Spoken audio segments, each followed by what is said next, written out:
এতিয়া বাগানৰ পৰা আহিছে। বাগানত পাত ছিঙে? সদায় নহয়, স্কুলো যাওঁ, স্কুলত যাওঁ, মাজে মাজে কামো যাওঁ।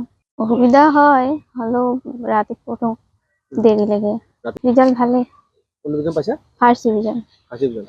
আৰু ক'ৰবাত লেটাৰ পাইছে নে? হিন্দীত লেটাৰ আৰু আছামিছত 78 2 নম্বৰ কমিলে লেটাৰ। দেউতাই আগতে ঠেলা চলাইছিলে, এতিয়া প্ৰেছাৰ ষ্ট্ৰক হোৱাৰ পৰা একো নকৰে। মা আৰু ময়ে কৰোঁ। মায়ে তুমি কি কৰে? মায়ে কি কৰে? মায়ে পাত ছিঙে, ময়ো পাত ছিঙো। ধান ৰোৱাৰ সময়ত ধান ৰোওঁ, ধান কাটো। আমি দুজনীয়ে ঘৰখন চলাওঁ আৰু।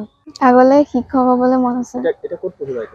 এতিয়া জামুগুৰি হাই ছেকেণ্ডেৰীত পঢ়িব মন আছে। মই এতিয়া পঢ়িম আৰু বহুত দূৰলৈকে পঢ়িবলৈ মন আছে। কোনোবাই যদি সহায় কৰে আৰু অলপ সকাহ পাম। মইতো ভালে থকা হ'লে মই তাইক একদম মানুহে বনাম বুলি ভাবি আছিলোঁ। এতিয়া মোৰ এতিয়া বেমাৰ পেৰালাইচিছ বেমাৰ হোৱাৰ কাৰণে মই এতিয়া একো কৰিব নোৱাৰা হৈ গ'লোঁ মানে। কিন্তু মোৰ বহুত আশা আছে পঢ়াবলৈ, কিন্তু ইতিমধ্যে বেমাৰ পেৰালাইচিছ হৈ গ'ল। সেইকাৰণে মই মানে কি কৰিম আৰু এতিয়া ৰাইজকে সহায় বিচাৰিম বুলি ভাবি আছোঁ। আগতে মই ঠেলা চলাইছিলোঁ। ঘৰখনত আপুনি একো কৰিব নোৱাৰে? মই একো কৰিব নোৱাৰোঁ। সম্পূৰ্ণ ছোৱালীও কৰে কাম? ছোৱালীও কৰে।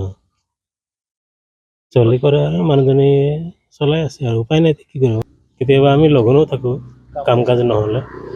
তাৰপিছত আৰু ছোৱালীও কষ্ট মষ্ট কৰি তাইও কেতিয়াবা স্কুল নথকা অৱস্থাত মানে পাত ছিঙিবলৈও যায়। ছোৱালীয়ে কৰে, মাকে কৰে, এনেকৈ কৰি চলি আহোঁ। মানে এই যিটো ৰিজাল্ট হৈছে, ৰিজাল্টটো লৈ চাই আমি আনন্দিত হৈছোঁ।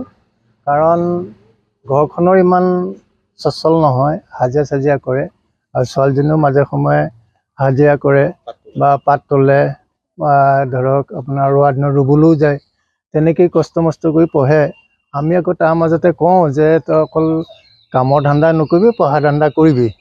সেইখিনিয়ে আমি সহায় দিছিলোঁ বাৰু, তাতকৈ আৰু বেছি দিব পৰা নাই। কিন্তু আজি যিটো ৰিজাল্ট কৰিলে আমি ওচৰ চুবুৰীয়া হিচাপে ভাল পাইছোঁ আৰু।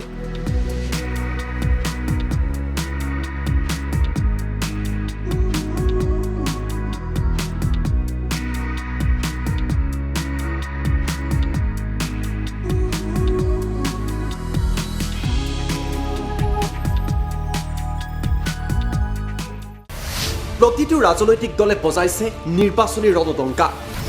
বিজেপিৰ নিৰ্বাচনী ইস্তাহাৰত জনতাৰ বাবে আছে কি? কংগ্ৰেছ আৰু বিৰোধীয়ে জনতাক দিছে কি প্ৰতিশ্ৰুতি?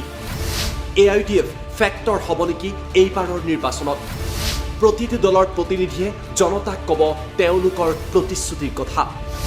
ষ্টাৰ চিমেণ্ট 24ত চৰকাৰ কাৰ? পাৱাৰ্ড বাই ডাটা মিছন।